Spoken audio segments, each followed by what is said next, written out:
Alam mo ba, nagkagulo kami sa press working area kanina habang naghihintay sa briefing ni Yusek Castro. Oh. Kasi nakatuto kami lahat dyan sa Canadian Open. Grabe!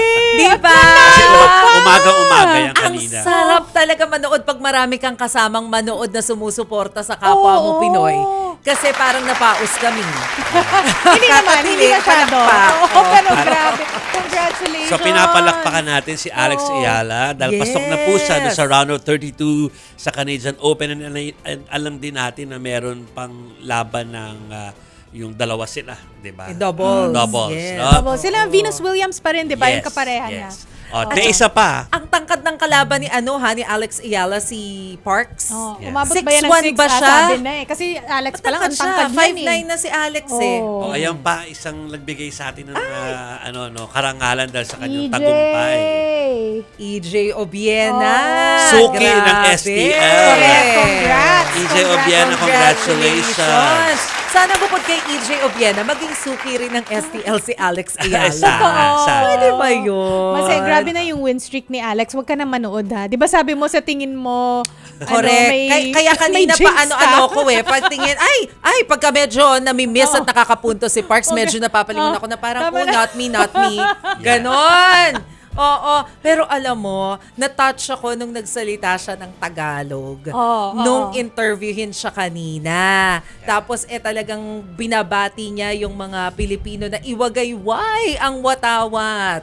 Oo, medyo naiyak akong bahagyan. Tayo naman talaga, tingnan mo na-touch ka, tayo naman Na-touch talaga yung ako. audience niya, di ba? Yes, Kinakausap, oo, Pinoy. oo. Ito po yung mga detalye. Dahil pasok na sa round of 32 ang ating sariling si Alex Ayala matapos pataubin ang American na si Alicia Parks sa 2026 Canadian Open. Sunod niyang makakalaban ang isa pang pambato ng US na si Katie McNally this Saturday na po yan.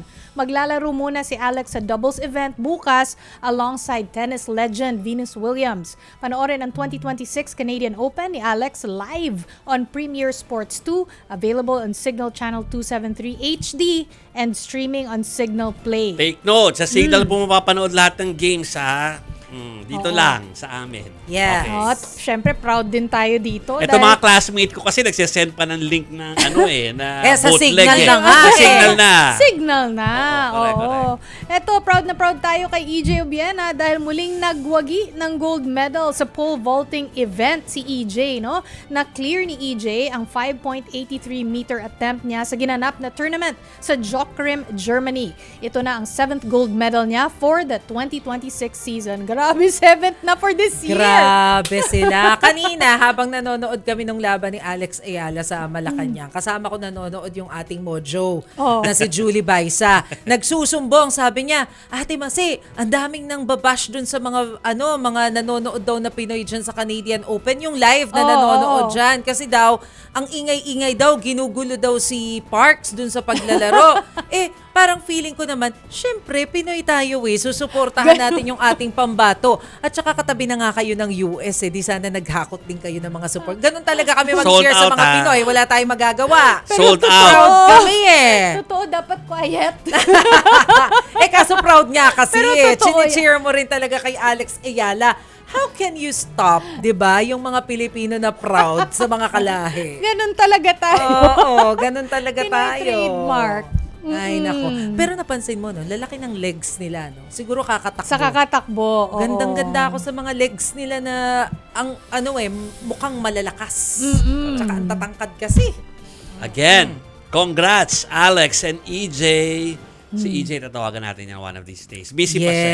Yes, busy naman yan Congratulations, eh. EJ. Si Alex, pinagdadasal pa namin tatlo. Oo, sana makausap natin.